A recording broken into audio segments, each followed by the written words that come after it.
merdeka berkat perjuangan para habaib, berkat perjuangan para habaib. Tapi kemerdekaan bangsa ini adalah hasil perjuangan habaib, hasil perjuangan habaib.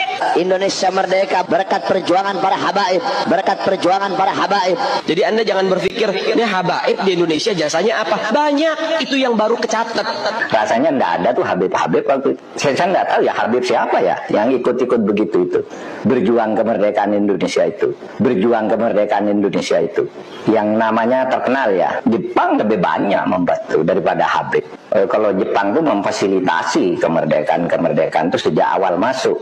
Minta agar lawan tuh Belanda karena kita bangsa Asia, bangsa yang sama dengan mereka. Kan itu Jepang. Indonesia ini jadi aman, jadi merdeka, jadi makmur itu karena kenapa? Ya, bukan Habib. Alhamdulillah kita di Indonesia dibina oleh orang-orang Yaman.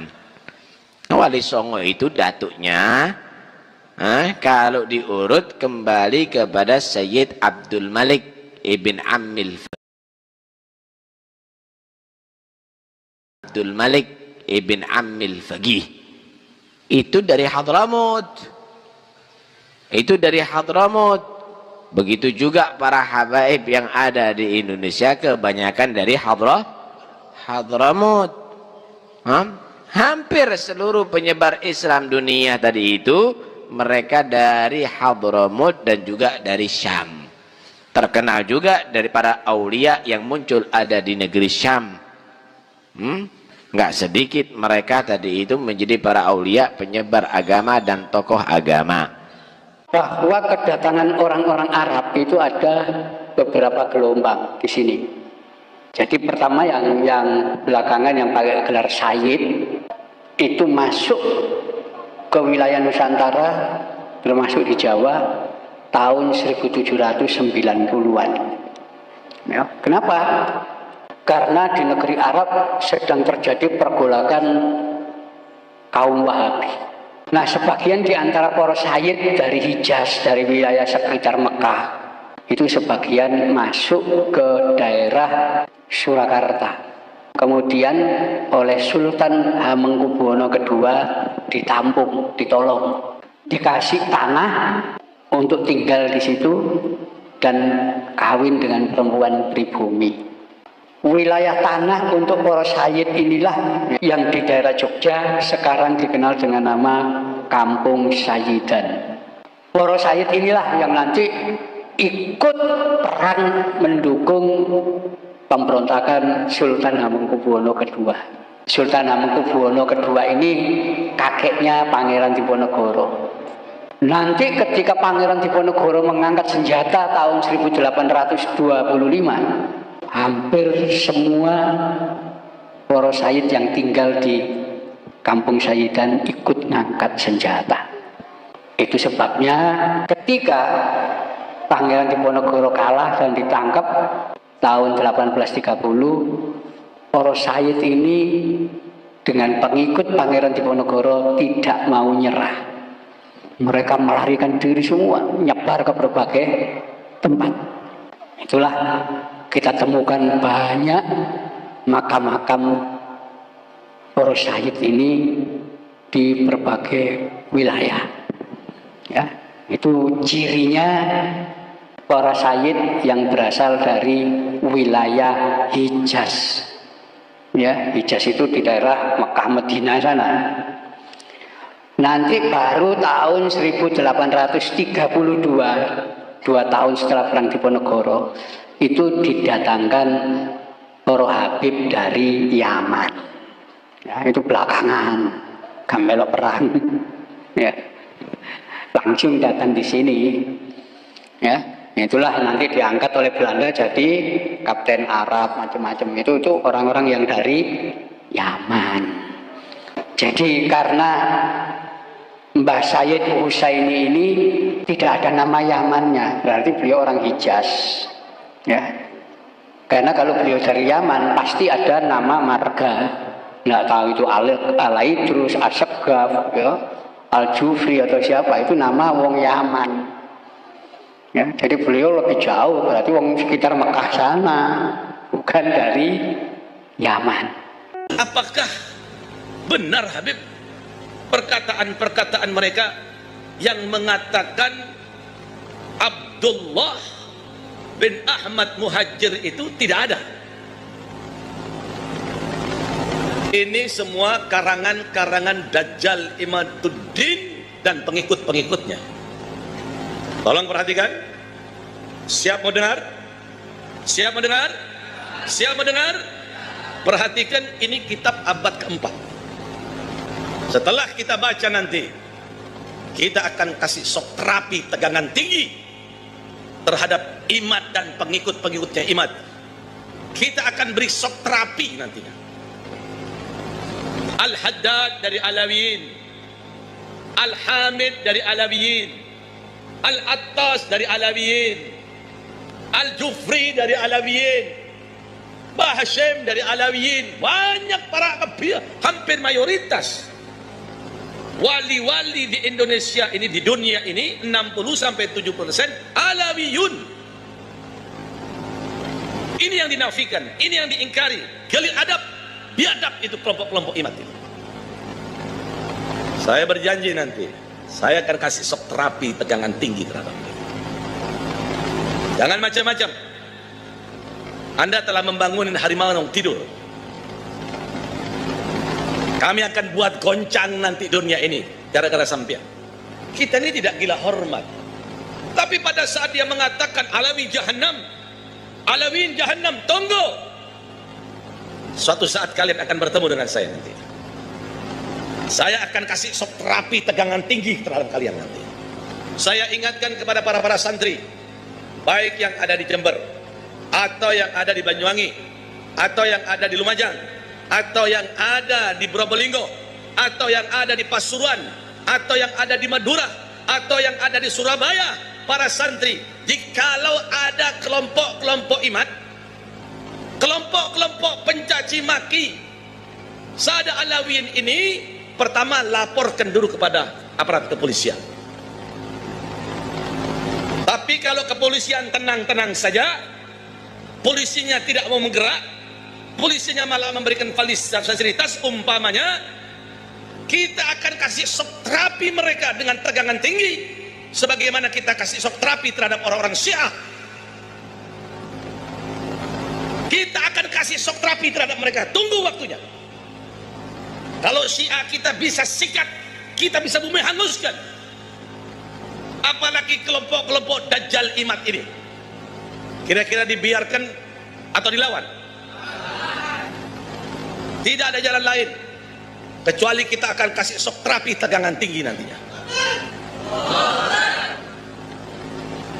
Kalau Syiah saja di Madura, di Puger, di Bondowoso, di Bangil, di Surabaya, di Madura, kita bisa kasih shock terapi dengan tegangan tinggi. Pasukan-pasukan mereka kita rontokkan, apalagi pasukan-pasukan Dajjal Imad ini kita akan berikan shock terapi dengan tegangan tinggi. Kalau tidak gitu, tidak akan pernah selesai ini. Lihat nanti, sabar nonton. Tidak bisa dibiarkan ini kelompok-kelompok Dajjal ini tidak bisa dibiarkan. Betul tidak? Betul tidak? Tunggu waktunya. Pasti kami akan beri shock terapi tegangan tinggi. Bukan dengan tegangan rendah, tegangan tinggi. Tidak terima. Kecuali sayanya musyahadah dalil dianya. Siki mah dalilnya bohong-bohongan kabeh. Mau ana sing marah-marah. Wong Tanggul kan. Katanya Imad Dajjal. Ini ada kitabnya, kitab abad keempat. Sudah sahih di sini disebutkan bahwa Ubaid anaknya Ahmad. Ini kitab namanya Abnaul Imam. Wah.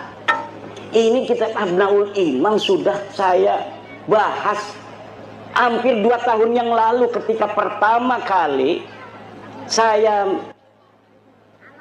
mengeluarkan tesis saya. Seorang kiai dari Pelamunan Banten datang ke rumah saya, manggilnya Abah sama saya, kiai dari Pelamunan. Sekarang ketua PCNU Kabupaten Serang sekarang. Namanya Gus Robi. Abah, ini ada kitabnya ini. Karena dia mondoknya di Yaman. Ini ada kitab Abnaul Imam fi Misr wa Syam. Masya Allah, kata saya tidak ketemu kitab ini kok Kiai Robi bisa ketemu. Sini saya lihat. Saya teliti kitab ini adalah kitab palsu.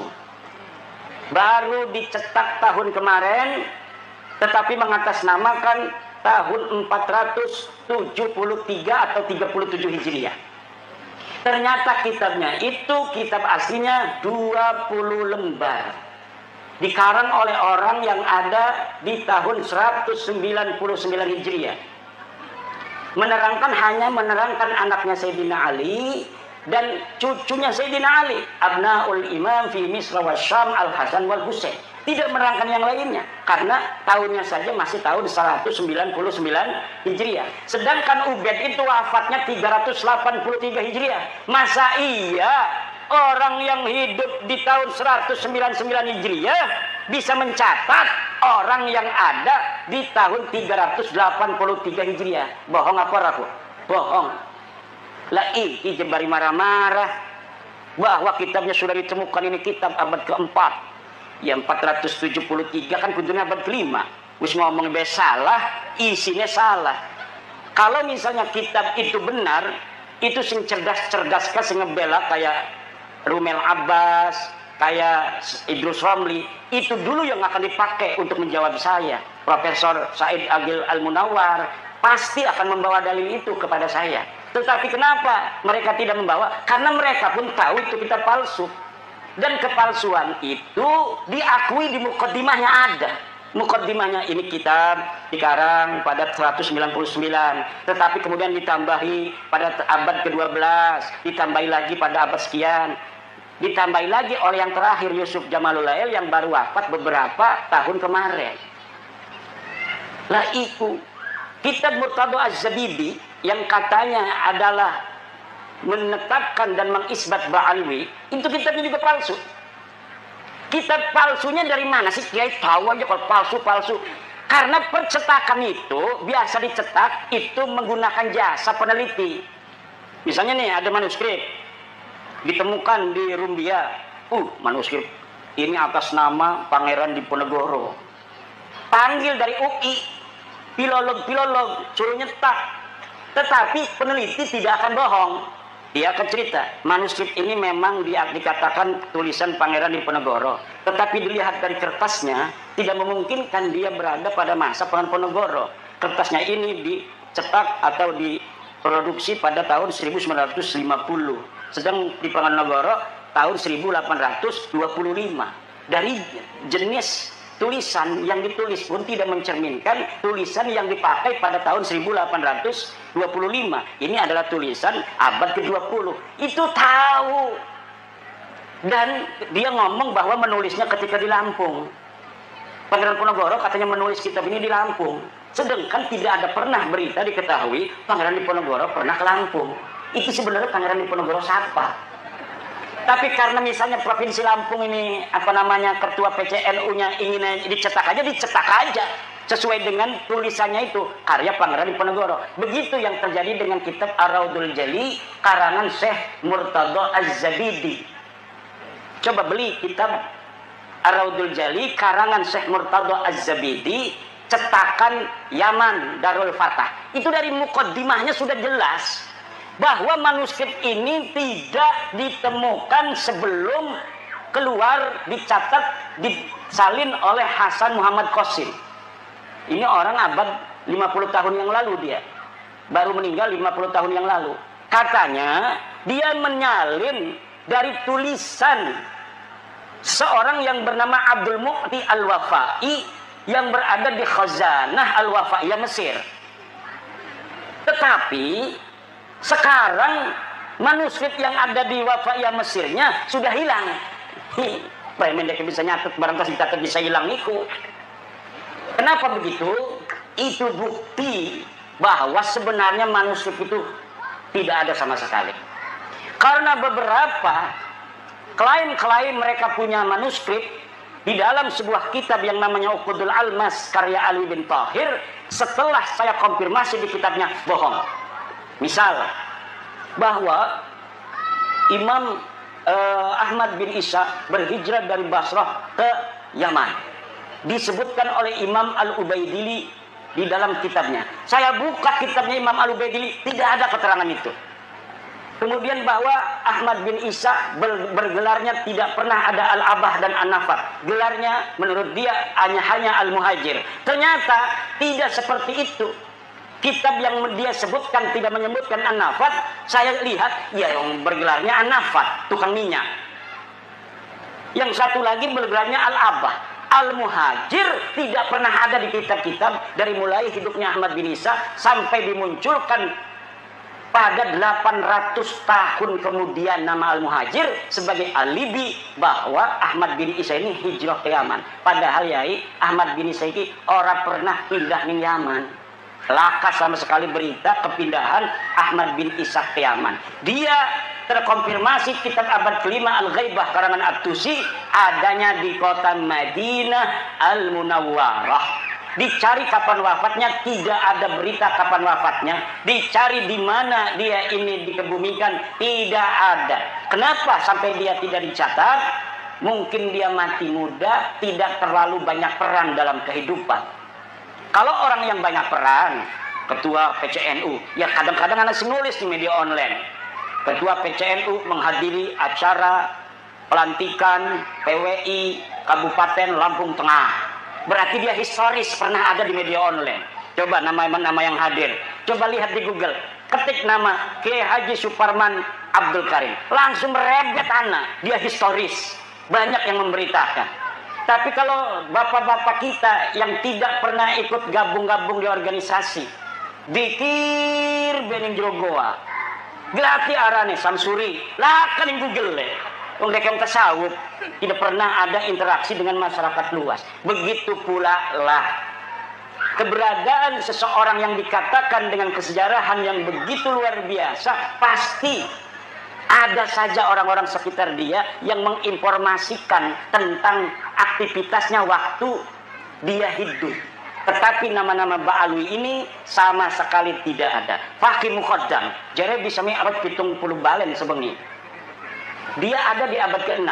Banyak kitab abad ke-6 di Hadramaut, di Yaman yang memberitakan tentang ulama-ulama Hadramaut. Satu pun tidak ada yang memberitakan orang ulama di Tarim namanya Fakih Muqaddam.